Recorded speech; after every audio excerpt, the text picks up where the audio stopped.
ಕನ್ನಡ ಪಿಕ್ಚರ್ನ ಸಮಸ್ತ ಅಭಿಮಾನಿಗಳಿಗೆ ನಮಸ್ಕಾರ. ಕನ್ನಡ ಪಿಕ್ಚರ್ ಅರ್ಪಿಸುವ ವಿಶೇಷ ಕಾರ್ಯಕ್ರಮಕ್ಕೆ ಸ್ವಾಗತ ಸುಸ್ವಾಗತ. ಕನ್ನಡ ಚಿತ್ರರಂಗದ ಇತಿಹಾಸವನ್ನು ಒಂದ್ಸಲಿ ನೋಡಿದಾಗ 1934ರಲ್ಲಿ ಬಂದಂತಹ ಮೊಟ್ಟ ಮೊದಲ ಸಿನಿಮಾ ಸತಿ ಸುಲೋಚನ.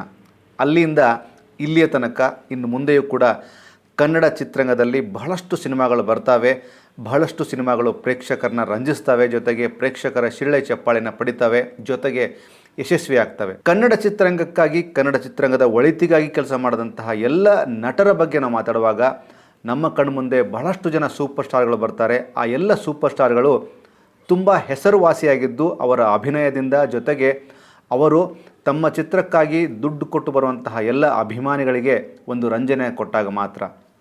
ಈ ಒಂದು ನಿಟ್ಟಿನಲ್ಲಿ ಎಲ್ಲ ಸ್ಟಾರ್ಗಳ ಹಾಗೂ ಅಭಿಮಾನಿಗಳ ಒಂದು ಮಧ್ಯದ ಒಂದು ಬಾಂಧವ್ಯದ ಬಗ್ಗೆ ನಾವು ಮಾತಾಡ್ತಾ ಹೊರಟಾಗ ರಾಜ್ಕುಮಾರ್ ಅವರಿಂದ ಹಿಡ್ಕೊಂಡು ಇಲ್ಲಿಯ ತನಕ ಕನ್ನಡ ಚಿತ್ರರಂಗದಲ್ಲಿರುವಂತಹ ಪ್ರತಿಯೊಬ್ಬ ಸ್ಟಾರ್ಗಳು ತಮ್ಮನ್ನು ಪ್ರೀತಿಸುವಂತಹ, ತಮ್ಮನ್ನು ಆರಾಧಿಸುವಂತಹ ಎಲ್ಲ ಅಭಿಮಾನಿಗಳಿಗೆ ಪ್ರೀತಿಯ ಅಪ್ಪುಗೆಯನ್ನು ನೀಡ್ತಾರೆ, ಭಾವಚಿತ್ರಗಳನ್ನು ಕೊಡ್ತಾರೆ, ಜೊತೆಗೆ ತಮ್ಮ ತಮ್ಮ ಹುಟ್ಟುಹಬ್ಬದಲ್ಲಿ ಅನ್ನದಾನವನ್ನು ಮಾಡ್ತಾರೆ, ಎಲ್ಲ ಅಭಿಮಾನಿಗಳ ಜೊತೆಗೆ ಸಂಭ್ರಮವನ್ನು ಪಡ್ತಾರೆ.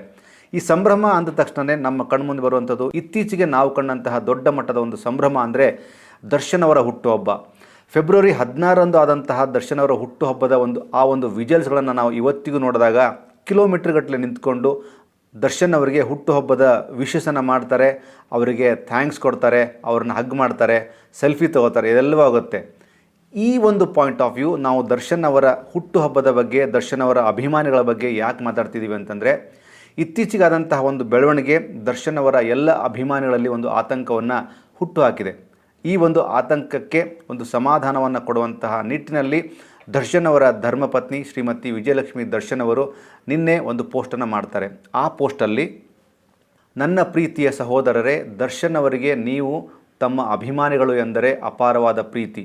ನೀವು ಅವರನ್ನು ಪ್ರೀತಿಸುವಷ್ಟೇ ಅವರು ತಮ್ಮ ಸೆಲೆಬ್ರಿಟೀಸ್ಗಳನ್ನು ತನ್ನ ಹೃದಯದಲ್ಲೇ ಹೊತ್ತಿರುವುದು ನಿಮಗೆ ಗೊತ್ತಿದೆ.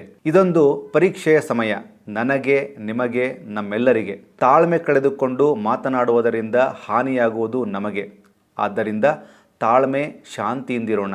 ನಿಮ್ಮ ಆತಂಕವನ್ನು ನಾನು ದರ್ಶನ್ನರಿಗೆ ತಲುಪಿಸಿದ್ದೇನೆ. ಅವರು ನಿಮ್ಮ ಪ್ರತಿ ಕಾಳಜಿ ವ್ಯಕ್ತಪಡಿಸಿದ್ದಾರೆ. ನಾವು ನಮ್ಮ ನ್ಯಾಯಾಲಯಗಳ ಮೇಲೆ ವಿಶ್ವಾಸವಿಡೋಣ.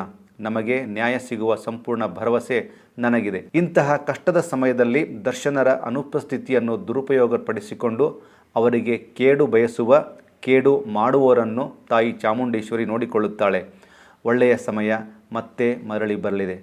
ಇಂಥದ್ದೊಂದು ಭಾವನಾತ್ಮಕವಾದಂತಹ ಪೋಸ್ಟನ್ನು ಮಾಡಿರುವಂತಹ ಶ್ರೀಮತಿ ವಿಜಯಲಕ್ಷ್ಮಿ ದರ್ಶನ್ ಅವರು ಅತ್ಯಂತ ಸೂಕ್ಷ್ಮವಾಗಿ ದರ್ಶನ್ ಅವರನ್ನು ಪ್ರೀತಿಸುವಂತಹ ಹಾಗೂ ದರ್ಶನ್ ಅವರನ್ನು ಆರಾಧಿಸುವಂತಹ ಎಲ್ಲ ಸೆಲೆಬ್ರಿಟೀಸ್ಗಳಿಗೆ ಈ ಪತ್ರದ ಮೂಲಕ ಸಮಾಧಾನವನ್ನು ಹೇಳುವುದರ ಜೊತೆಗೆ ಒಂದು ದೊಡ್ಡ ಮಟ್ಟದ ಧೈರ್ಯವನ್ನು, ಸ್ಥೈರ್ಯವನ್ನು ತುಂಬಿದ್ದಾರೆ. ಇದು ಕನ್ನಡ ಪಿಕ್ಚರ್ನ ವಿಶೇಷವಾದ ಸಂಚಿಕೆ. Thank you so much.